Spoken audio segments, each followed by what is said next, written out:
जय हिंद दोस्तों, स्वागत है आपका आपके अपने YouTube channel exam express pro में। साइंस का आज आपका नया टॉपिक है द्रव्यों के यांत्रिक गुण। क्या है? द्रव्यों के यांत्रिक गुण। द्रव्यों के यांत्रिक गुण को समझने से पहले हमें समझना होगा द्रव्य क्या होता है। सबसे पहले हम इसी चीज़ को समझेंगे। कोई भी वह वस्तु जो स्थान घेरता हो या कोई भी जो स्थान घेरता हो जिसका अपना कोई द्रव्यमान हो या जिसका कोई अपना आयतन होता है, वह द्रव्य होता है। क्या क्या बताया? जो स्थान घेरता हो, जिसका अपना द्रव्यमान हो, या ये कह सकते हैं जिसका अपना आयतन हो। ये सब क्या है? जिसके अंदर ये गुण होंगे वो द्रव्य है। ठीक है। द्रव्य तीन प्रकार का होता है। द्रव्य मुख्यतः कितने प्रकार का होता है? तीन प्रकार का होता है। एक हो गया आपका ठोस, दूसरा हो गया द्रव और तीसरा हो गया गैस। ठोस, द्रव और गैस। द्रव और गैस जो होते हैं इन्हें तरल भी बोलते हैं। क्या बोलते हैं? तरल। मतलब तरल वे पदार्थ जो बह सकते हैं। क्या? जो बह सकते हैं। द्रव और गैस ये दोनों जो होते हैं ये बह सकते हैं, इनका फ्लो हो सकता है। क्या हो सकता है? फ्लो। तो इन्हें क्या कहा जाता है? इन्हें कहा जाता है तरल। ठीक है। अब इन तीनों के बारे में एक अच्छे से हम डिस्कस करते हैं। सबसे पहले हम ठोस के बारे में बात करेंगे। ठोस क्या पदार्थ? ठोस पदार्थ कौन से होते हैं? वे पदार्थ जिनका आकार, क्या? जिनका आकार जो होता है वो नियत होता है, नियत आकार। ठीक है। और इनका आयतन भी नियत होता है। वे पदार्थ जिनका आकार व आयतन दोनों नियत होते हैं। नियत मतलब निश्चित, निश्चित मतलब परिवर्तित नहीं होते, निश्चित होते हैं। ठीक है। तो उन्हें आप क्या कहते हैं? क्या कहते हैं उन्हें? ठोस पदार्थ। ठीक है। उसके बाद आपका आता है द्रव। द्रव क्या होता है? जिनका आकार नियत नहीं होता लेकिन आयतन जो होता है वो निश्चित होता है। ठीक है। वे पदार्थ जिनका आकार निश्चित नहीं होता लेकिन जिनका आयतन निश्चित होता है। मतलब अगर आप देखें पानी की अगर बात करें तो पानी को आप जिस बर्तन में डालोगे वह उस बर्तन का ही आकार ले लेगा। ठीक है। तो आकार निश्चित नहीं है क्योंकि आकार बर्तन के हिसाब से परिवर्तित हो रहा है। लेकिन आयतन, जितने लीटर आप पानी एक बार लोगे उतने ही लीटर रहेगा, उसका आयतन परिवर्तित नहीं होगा। तो ठोस में और द्रव में यह अंतर है कि ठोस के दोनों आकार भी और आयतन भी निश्चित होते हैं और द्रव के आकार और आयतन में से सिर्फ और सिर्फ आयतन निश्चित होता है, आकार निश्चित नहीं होता। ठीक है। वे पदार्थ जिनका क्या होता है? आकार अनिश्चित और आयतन निश्चित होता है, वे पदार्थ कहलाते हैं क्या? द्रव। अब बात करें गैस की। गैस क्या होते हैं? गैस वे पदार्थ जिनका आकार व आयतन दोनों ही अनिश्चित होते हैं। क्या होते हैं? अनिश्चित। दोनों ही अनिश्चित होते हैं। ऐसे पदार्थ जिनका आकार व आयतन दोनों ही क्या होते हैं? अनिश्चित होते हैं, वे पदार्थ क्या कहलाते हैं? गैस। क्या कहलाते हैं? गैस। ठीक है। उसके बाद आता है आपका नेक्स्ट पॉइंट इसी में ही। ये तो द्रव्य की बात आ गई। क्या? आपका जो टॉपिक था द्रव्य, ये द्रव्य आपका कंप्लीट होता है। क्या बताया मैंने? द्रव्य वो कोई भी कुछ भी ऐसा जो स्थान घेरता हो, क्या?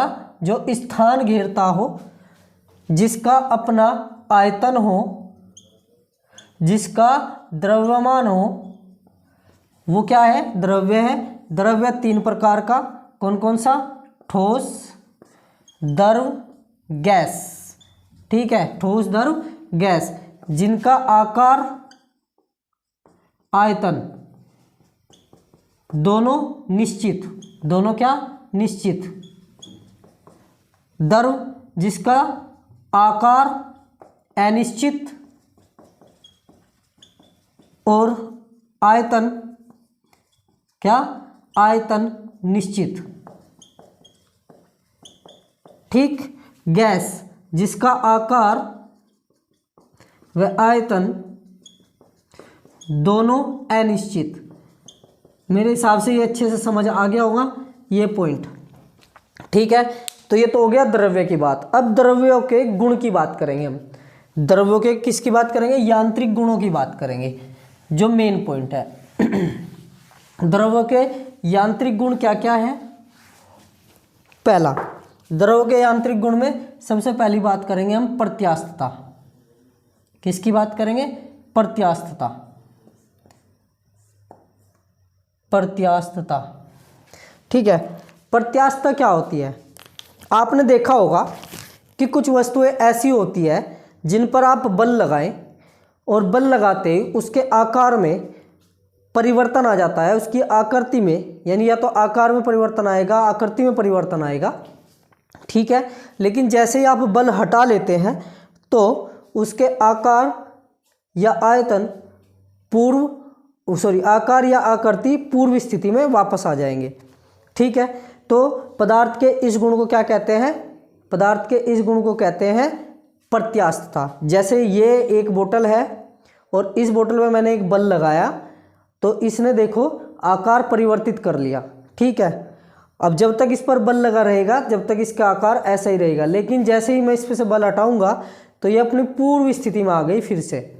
ठीक है, तो अपनी पूर्व स्थिति में आ गई, तो इसका ये गुण जो है इसे आप क्या कहेंगे? प्रत्यास्थता का गुण कहेंगे। इसे आप क्या कहोगे? प्रत्यास्थता। यानी प्रत्यास्थता जो होता है किसी एक पदार्थ का गुण होता है। क्या होता है? किसी भी पदार्थ का गुण होता है। क्या गुण होता है? कि अगर आपने किसी वस्तु पर क्या किया? किसी वस्तु पर आपने बल लगाया।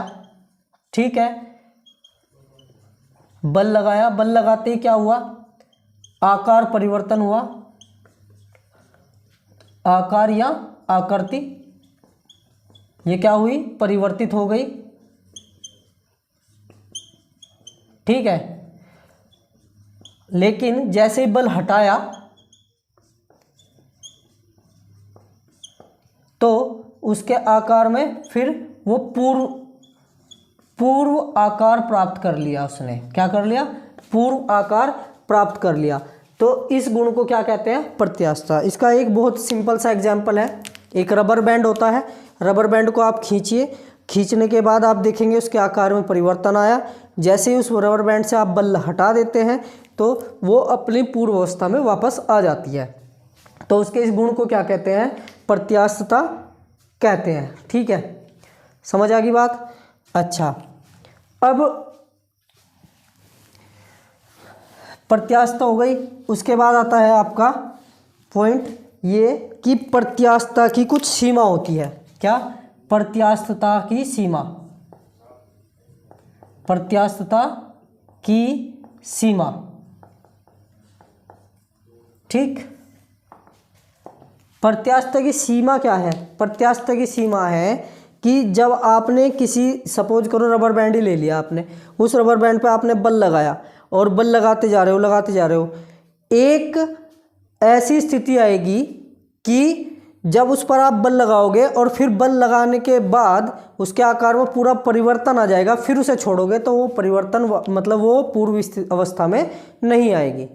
तो उससे पहले का जो बल होगा, यानी प्रत्यास्थ जब तक है तब तक वो क्या हो जाएगी, अपनी पूर्व अवस्था में आ जाएगी। ठीक है, तो अब इस चीज को हम ऐसे समझते हैं कि किसी वस्तु पर लगाया गया वह अधिकतम बल, यह ध्यान रखना, किसी वस्तु पर लगाया गया वह अधिकतम बल जिसे लगाने पर वस्तु अपनी पूर्व अवस्था में लौट आए। ठीक है, तो उसे ही हम, यानी उस अधिकतम बल को ही हम क्या कहेंगे, अधिकतम बल को ही क्या कहेंगे, प्रत्यास्थता की सीमा। क्या कहेंगे, प्रत्यास्थता की सीमा। ठीक है, तो वह अधिकतम बल ही क्या हो जाएगा, प्रत्यास्थता की सीमा। कहने का मतलब यह है कि अगर उस बल से अधिकतम मान से अधिक बल और लगा दिया तो वस्तु अपनी पूर्वावस्था में नहीं आएगी। ठीक है, आगे समझ में। अब उसके बाद आता है आपका नेक्स्ट पॉइंट, प्रतिबल। क्या आता है, प्रतिबल। ये क्वेश्चन आ सकता है एग्जाम में, प्रतिबल क्या होता है। ठीक है, प्रतिबल होता है किसी वस्तु पर एकांक क्षेत्रफल पर लगाया गया लंबवत बल, किसी वस्तु के एकांक क्षेत्रफल पर लगाया गया लंबवत बल। ठीक है, क्या कहलाता है, प्रतिबल कहलाता है। यानी ये कोई वस्तु है, इस वस्तु पर एकांक क्षेत्रफल पर लंबवत बल लगा दिया। क्या लगा दिया, लंबवत बल लगा दिया, तो इसे ही आप क्या कह दोगे, इसे ही आप क्या कह दोगे, प्रतिबल। ठीक है, या आपने क्या किया, आपने एक ये वस्तु ली, इसके एकांक क्षेत्रफल से इसे खींचना शुरू कर दिया, यानी इसे किसी बल से खींचना शुरू कर दिया। तो जैसे ही आप इसे खींचोगे तो इसके एकांक क्षेत्रफल पर जितना बल कार्य करेगा, ये जो बल है इसके एकांक क्षेत्रफल पर जितना बल कार्य करेगा उसे हम क्या कहेंगे, प्रतिबल कहेंगे। ठीक है, उसे क्या कहेंगे, प्रतिबल। ठीक है, तो प्रतिबल क्या होता है, प्रतिबल, ये प्रतिबल है भाई। प्रतिबल क्या हो जाएगा, बल बटे क्षेत्रफल। क्या हो जाएगा, बल बटे क्षेत्रफल। मतलब क्या है इसका, एकांक क्षेत्रफल पर लगाया गया बल, किसी वस्तु के एकांक क्षेत्रफल पर लगाया गया लंबवत बल प्रतिबल हो जाएगा। और इसका मात्रक क्या बनेगा, मात्रक बनेगा, बल का मात्रक न्यूटन और क्षेत्रफल का मात्रक मीटर स्क्वायर। तो न्यूटन प्रति मीटर स्क्वायर क्या हो गया, प्रतिबल का मात्रक हो गया। ठीक है, अब प्रतिबल कितने प्रकार का होता है, प्रतिबल कितने प्रकार का होता है, तो प्रतिबल कितने प्रकार का हो जाएगा भाई, एक हो जाएगा आपका अपरूपक प्रतिबल, अपरूपक को विरूपक भी बोल देते हैं, अपरूपक प्रतिबल। इसमें ध्यान रखना कि क्वेश्चन में विरूपक प्रतिबल भी दे सकते हैं। क्या दे सकते हैं, विरूपक प्रतिबल, विरूपक बोल दे या अपरूपक प्रतिबल बोल दे। दूसरा हो जाएगा स्पर्शी, क्या हो जाएगा, स्पर्शी प्रतिबल। और फिर क्या हो जाएगा, जलीय प्रतिबल। क्या हो जाएगा, जलीय प्रतिबल। ठीक है, जलीय प्रतिबल। अब जो ये अपरूपक कहें या इसे अनुदैर्घ्य प्रतिबल, ये अनुदैर्घ्य प्रतिबल जो होता है ये दो प्रकार का होता है, एक तनन प्रतिबल, एक संपीड़न प्रतिबल। ठीक है, संपीड़न प्रतिबल। ठीक है, अब इन दोनों को हम समझते हैं। पहले अनुदैर्घ्य प्रतिबल क्या होता है, जैसे ये मार्कर है, इस मार्कर को आप ऐसे खींचना शुरू कर दें तो इसके एकांक क्षेत्रफल पर, यानी इसके इस एकांक क्षेत्रफल पर जो बल कार्य करेगा उसे ही हम क्या कहेंगे, अनुदैर्घ्य प्रतिबल। क्या कहेंगे, अनुदैर्घ्य प्रतिबल। अभी अनुदैर्घ्य प्रतिबल कितने प्रकार का बताया, तनन प्रतिबल और संपीड़न प्रतिबल। तनन प्रतिबल क्या होगा, जब आप इसे खींचते हैं तो खींचते वक्त जो एकांक क्षेत्रफल पर बल लगेगा, खींचने पर, किसी वस्तु को खींचने पर जो एकांक क्षेत्रफल पर बल लगता है उसे तनन प्रतिबल बोलते हैं। और अगर किसी को दबा रहे हो, किसी वस्तु को आप दबा रहे हो, इसी मार्कर को आप ऐसे दबाओ, इसे ऐसे दबा रहे हो, तो इसके एकांक क्षेत्रफल पर जो प्रतिबल लगेगा उसे बोलोगे संपीड़न प्रतिबल, यानी दबाव के कारण, ठीक है, जो दबाव उत्पन्न करता हो। स्पर्शी प्रतिबल क्या होता है, आप स्पर्शी प्रतिबल कहेंगे स्पर्श कराते हुए, जैसे आपने क्या कर दिया, ये मार्कर, ये डस्टर है, इस पे ऐसे ऐसे प्रतिबल लगाया, ऐसे प्रतिबल लगाया, सिर्फ स्पर्श कराते हुए, ठीक है। इसे हम अपरूपण प्रतिबल, इसका एक वो है, मतलब दूसरा प्रतिबल अपरूपण प्रतिबल, ठीक है। ये अपरूपण प्रतिबल क्या होता है, ये सिर्फ क्या करता है, वस्तु के रूप को बदल देता है, वस्तु के रूप को बदल देता है। मतलब जैसे कि आपने क्या करा, यहाँ पे ये कोई वस्तु है, इस वस्तु पर आपने इधर बल लगाया तो ये वस्तु क्या होगी, ऐसे खिसक जाएगी, ठीक है, ये ऐसे खिसक जाएगी, ठीक है। तो ये जो इसका रूप है वो परिवर्तित हो गया, ये वस्तु पहले ऐसी थी, अब ये हो गई ऐसी, ठीक है। तो इसे बोलते हैं आप क्या, अपरूपण प्रतिबल या स्पर्शी प्रतिबल, ठीक है। तो इसके बाद आता है जलीय प्रतिबल। जलीय प्रतिबल कौन सा होता है, जो आयतन में परिवर्तन कर दे, क्या कर दे, आयतन में परिवर्तन कर दे, ठीक है, क्या कर दे, आयतन में परिवर्तन कर दे, ऐसा प्रतिबल जो आयतन में परिवर्तन कर दे। जैसे कि आप क्या करो, एक फुटबॉल लो और उस फुटबॉल को हर एक दिशा से दबाना शुरू कर दो, ठीक है। तो एक फुटबॉल ली और इस पर एक हर एक दिशा से क्या कर दिया, दबाना शुरू कर दिया, ठीक है। तो इसके एकांक क्षेत्रफल पर जो बल कार्य कर रहा है इसे हम क्या कहेंगे, जलीय प्रतिबल, ठीक है। अब ये प्रतिबल क्या क्या कार्य करते हैं, ये प्रतिबल क्या क्या कार्य करते हैं, ये विकृति उत्पन्न करते हैं, क्या करते हैं, विकृति उत्पन्न करते हैं, ठीक। तो ये विकृति क्या होती है, देखिए भाई, जब आप किसी वस्तु पर बल लगाते हैं तो उसके आकार, आयतन या आकृति में परिवर्तन आता है। तो पूर्व स्थिति के सापेक्ष जो परिवर्तन आता है उसे हम विकृति बोलते हैं, ठीक है। क्या बोलते हैं, विकृति। जैसे क्या किया, एक ये कोई रोड है, ये कोई छड़ है, ठीक है, और इस छड़ को पकड़ के नीचे की तरफ खींच दिया, ठीक, इस छड़ को क्या कर दिया, पकड़कर नीचे की तरफ खींच दिया, तो ये क्या होगा, ये छड़ थोड़ी सी लंबाई इसकी बढ़ जाएगी, इस छड़ की लंबाई क्या होगी, बढ़ जाएगी। तो इसमें एक परिवर्तन आया छोटा सा, जिससे आपने क्या, डेल्टा एल, छोटे से परिवर्तन को क्या कह दिया, डेल्टा एल।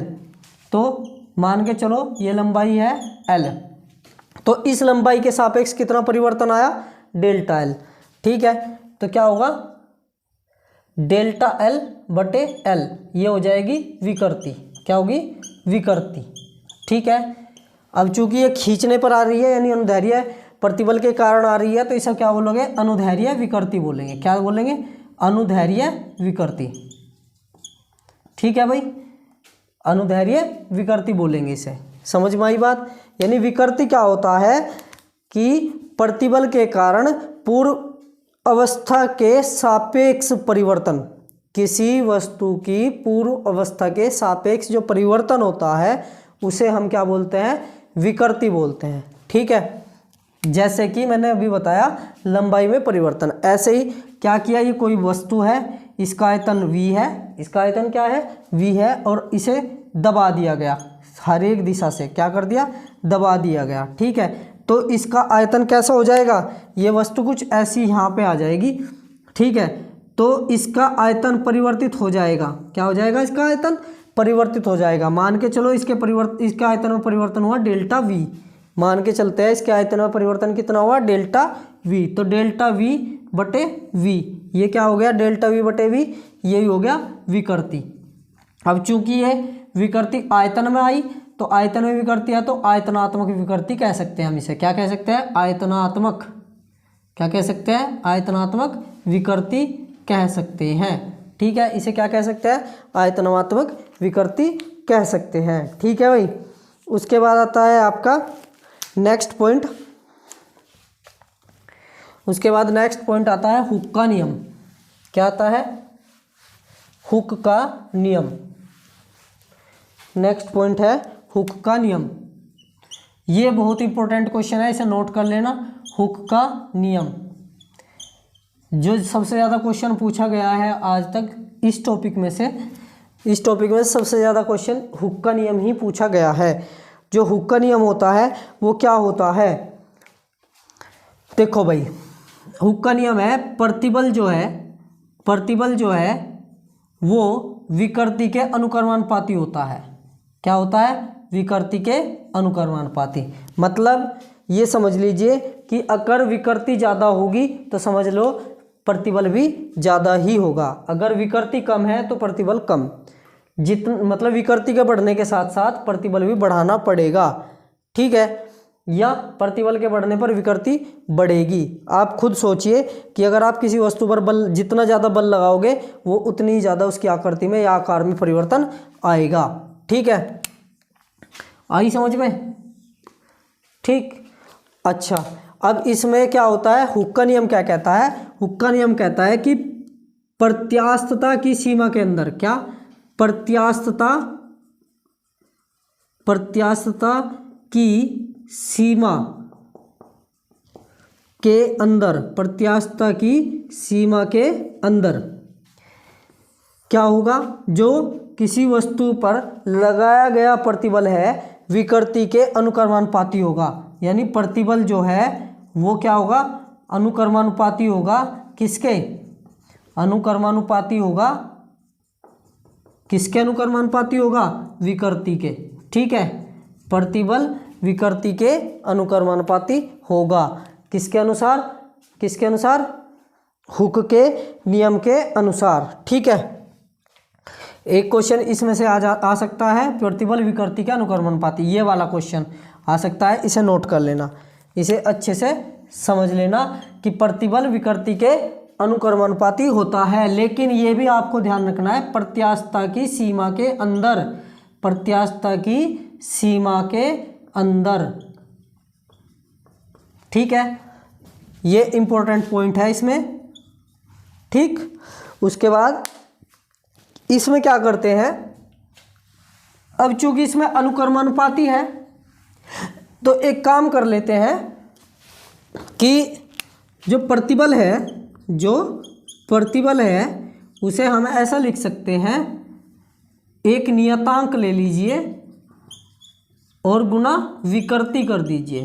ठीक है, यानी जब भी अनुक्रमानुपाती का चिन्ह होता है इस अनुक्रमानुपाती को चिन्ह को हटाते हैं और एक नियतांक ले लेते हैं कुछ भी।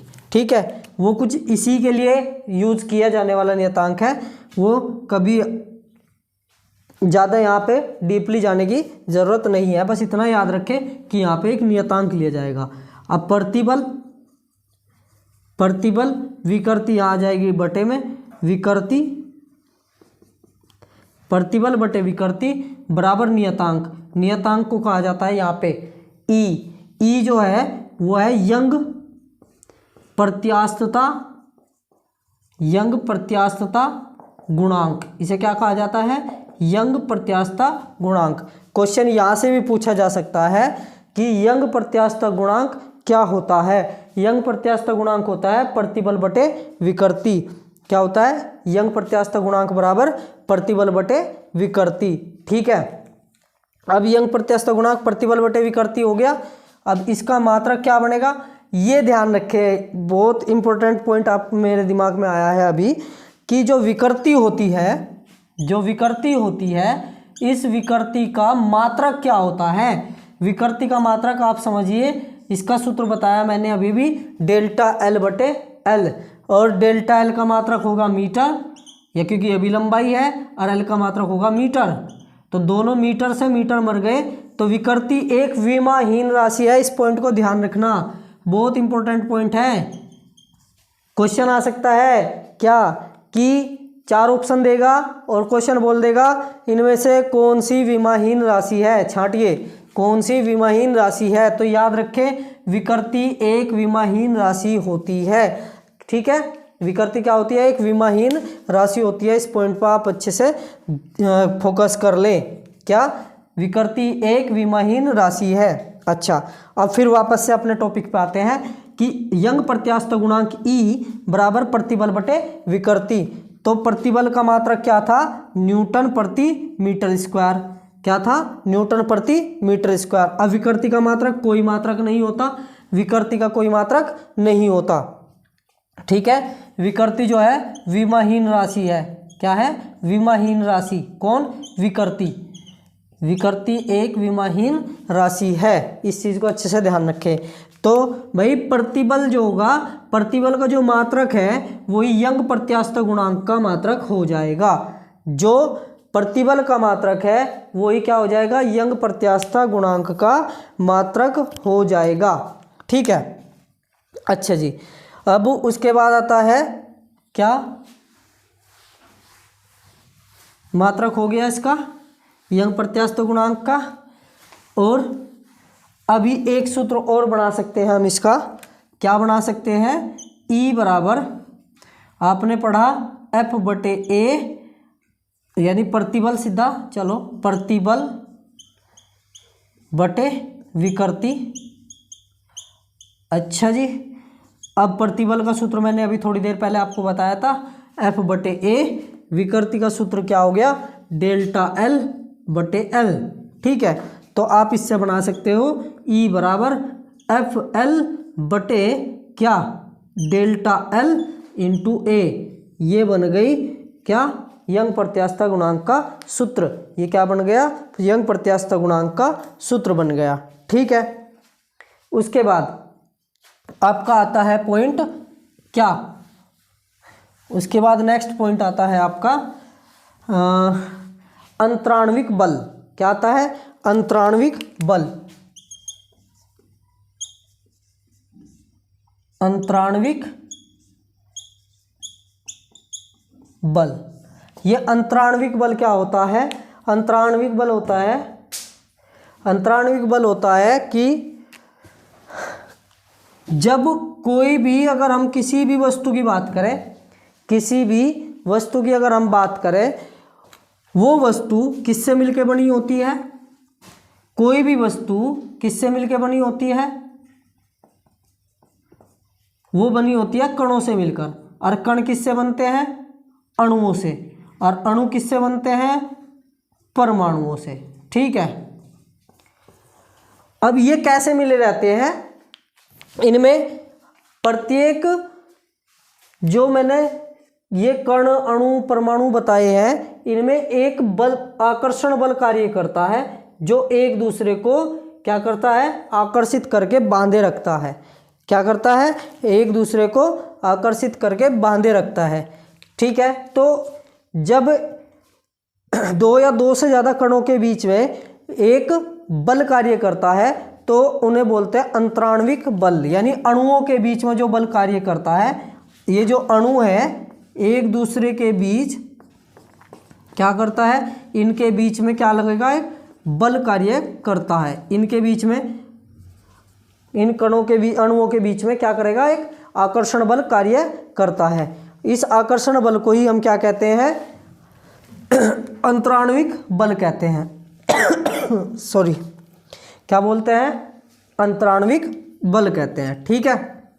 अच्छा जी, अब इस अंतराण्विक बल के आधार पर क्या, बलों को भी दो भागों में बांटा गया है। जो बल होते हैं, दो बल होते हैं, सासंजक बल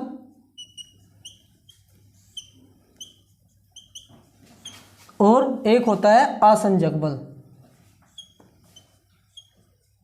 आसंजक बल, जो इस टॉपिक में से क्वेश्चन पूछा जाएगा, इसमें से भी क्वेश्चन पूछा जा सकता है। सासंजक बल और आसंजक बल पर भी क्वेश्चन पूछा जा सकता है। सासंजक बल कौन सा होता है भाई, सासंजक बल होता है जब एक ही पदार्थ के अणुओं के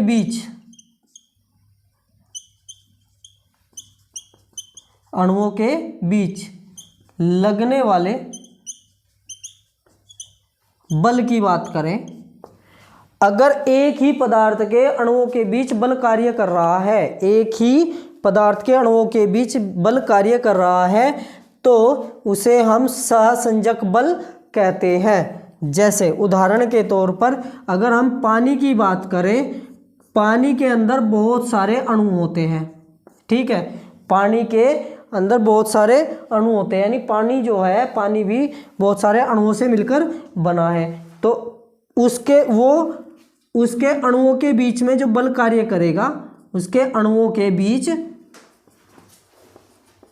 जो बल कार्य करेगा उसे हम सहसंजक बल बोलेंगे। यानी एक ही पदार्थ हो, कोई भी हो सकता है, वो एक ही पदार्थ हो, कोई भी हो सकता है, अगर एक ही पदार्थ के अणुओं के बीच बल कार्य कर रहा है तो उस बल को हम क्या कहते हैं? सहसंजक बल कहते हैं। इसमें क्या आ जाएगा? अलग अलग पदार्थ के अलग अलग पदार्थों के अणुओं के बीच, अलग अलग पदार्थों के अणुओं के बीच जो बल कार्य करता है क्या होता है? वो असंजक बल होता है। जैसे तेल और पानी, तो तेल के अणु और पानी के अणु, उन दोनों के अणुओं के बीच जो बल कार्य कर रहा है उसे हम क्या कहेंगे? असंजक बल कहेंगे। जैसे आपने क्या किया? आपने किया एक बर्तन लिया, उसमें पानी डाल दिया। क्या कर दिया? एक बर्तन लिया और उसमें पानी डाल दिया। फिर क्या किया? आपने उसमें तेल डाल दिया। क्या डाल दिया? तेल। ठीक है, आपने क्या कर दिया? उसमें तेल डाल दिया। ये तो तेल के अणुओं के बीच आपस में एक सहसंजक बल कार्य करेगा। ठीक, पानी के अणुओं के बीच में एक आपस में सहसंजक बल कार्य करेगा, लेकिन तेल और पानी इन दोनों के अणुओं के बीच एक असंजक बल कार्य करेगा। समझ गए? तो ये है इसमें पॉइंट, सहसंजक बल और असंजक बल। बस इतना ही इसमें सहसंजक बल और असंजक बल में डेफिनेशन में तो इतना ही याद रखना है कि अगर एक ही पदार्थ के अणुओं के बीच बल की बात करें, आकर्षण बल की बात करें, तो उसे सहसंजक बल कहते हैं। और अगर अलग अलग पदार्थों के अणुओं के बीच आकर्षण बल की बात करें तो वो क्या हो जाएगा? असंजक बल हो जाएगा। सहसंजक यानी समान, यहां से समझ लीजिए, समान, एक ही पदार्थ है, समान पदार्थ है। असंजक मतलब असमान। ठीक, इस बात से आपको इस तरीके से याद रख सकते हैं। ठीक है। अब उसके बाद आपका पॉइंट आता है क्या? कुछ इंपॉर्टेंट क्वेश्चन आ सकते हैं इस पे।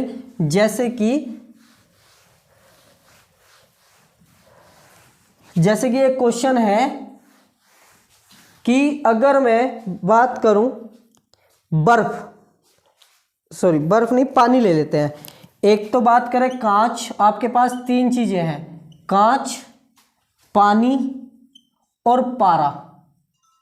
तो आप जरा समझे, अगर कांच के ऊपर पानी डाल दें, अगर कांच के ऊपर पानी डाल दें तो कांच के ऊपर पानी डालते ही वो भीग जाएगा। ठीक, कांच के ऊपर पानी डाल दे तो वो भीग जाएगा, लेकिन कांच के ऊपर अगर पारा डाल दे तो वो नहीं भीगेगा। ठीक है, इस पे क्वेश्चन आ सकता है, कारण बताइए। कांच के ऊपर पानी डालने पर वो भीग जाता है, ठीक, और पारे को कांच के ऊपर डालने पर कांच नहीं भीगता। ये क्वेश्चन आ सकता है। तो इसके लिए आप क्या करें? इसके लिए बहुत सिंपल सा तरीका अपनाएं। क्या? जो पानी होता है, पानी के अणुओं के बीच आपस में एक सहसंजक बल कार्य करता है। क्या कार्य करता है? सहसंजक बल कार्य करता है। अब जो पारा है, पारे के अणुओं के बीच भी आपस में क्या करेगा? एक सहसंजक बल कार्य करेगा। ठीक, बात समझ में आ गई? अच्छा, लेकिन जैसे ही ये पानी कांच पर जाएगा तो पानी और कांच दोनों के अणुओं के बीच एक आसंजक बल कार्य करेगा। ठीक, जब पानी और कांच दोनों के अणुओं के बीच एक आसंजक बल कार्य कर रहा है, अगर ये आसंजक बल इसके आसंजक बल से क्या हो जाए, ज़्यादा हो जाए, तो क्या होगा, यहाँ पे ये ध्यान रखना, यहाँ पे जो ये सासंजक बल है वो कम हो जाता है। सासंजक बल क्या हो जाता है, कम हो जाता है, आसंजक बल ज़्यादा हो जाता है। इसीलिए कांच जो है वो पानी जो है कांच को भिगो देता है। ठीक है, लेकिन पारे के अणुओं के बीच सासंजक बल बहुत ज़्यादा है तो आसंजक बल कम हो जाता है।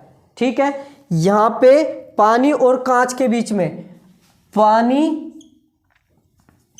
और कांच के बीच में क्या हो जाता है, सासंजक बल कम और आसंजक बल ज़्यादा। ठीक, लेकिन पारा और कांच के अणुओं के बीच, पारा और कांच, यहाँ पे क्या होगा, सासंजक बल अधिक, ठीक है, और आसंजक बल कम। ठीक, तो इसीलिए पारा जो है कांच को भिगो नहीं पाता और पानी जो है कांच को आसानी से भिगो देता है। ये किस पर डिपेंड कर रहा है, ये किस पर डिपेंड कर रहा है, आसंजक बल और सासंजक बल के मान पर। ठीक है, अच्छा एक क्वेश्चन क्या आ जाता है, एक क्वेश्चन आ जाता है जब बोर्ड पर लिखते हैं हम चौक और बोर्ड। ठीक, चौक और बोर्ड के अणुओं के बीच कौन सा बल कार्य करता है, सासंजक बल या आसंजक बल। तो मैंने आपको एक बात बताई है, ठीक, सासंजक बल या आसंजक बल, इस पर क्वेश्चन आ सकता है, चौक के अणुओं के बीच और बोर्ड के अणुओं के बीच कौन सा बल कार्य करता है। तो इसमें कारण ये है, वो कौन सा बल कार्य करता है, आसंजक बल या सासंजक बल। तो मैंने आपको एक बात बताई, क्या, कि अगर अलग अलग पदार्थ है तो अलग अलग पदार्थों के अणुओं के बीच आसंजक बल कार्य करता है, और समान पदार्थों के बीच, अगर समान पदार्थों के अणुओं के बीच जो बल कार्य करता है वो सासंजक बल होता है। ठीक है, तो बोर्ड और चौक दोनों क्या है, अलग अलग पदार्थ है, तो इन दोनों के अणुओं के बीच जो बल कार्य करेगा वो क्या होगा, आसंजक बल होगा। ठीक है, यही क्वेश्चन इसमें पूछे जाते हैं। एक क्वेश्चन क्या होता है, शीत वेल्डिंग। शीत वेल्डिंग में कौन सा, शीत वेल्डिंग में कौन सा बल कार्य करता है। शीत वेल्डिंग में सासंजक बल कार्य करता है। कौन सा बल, सासंजक बल कार्य करता है। कहीं में शीत वेल्डिंग में, जब शीत वेल्डिंग किया जाता है, ठंडा वेल्डिंग किया जाता है, उसमें कौन सा बल कार्य करता है, सासंजक बल कार्य करता है। ये भी आप बात नोट कर ले बहुत अच्छे से। ठीक है, तो आज का सेशन आपका होता है यहीं पे कंप्लीट। अगर आपको वीडियो अच्छी लगी हो तो लाइक करें, चैनल को सब्सक्राइब करें, और आप सभी के सपोर्ट की बहुत आवश्यकता है, तो आप सभी हमें सपोर्ट करें। धन्यवाद।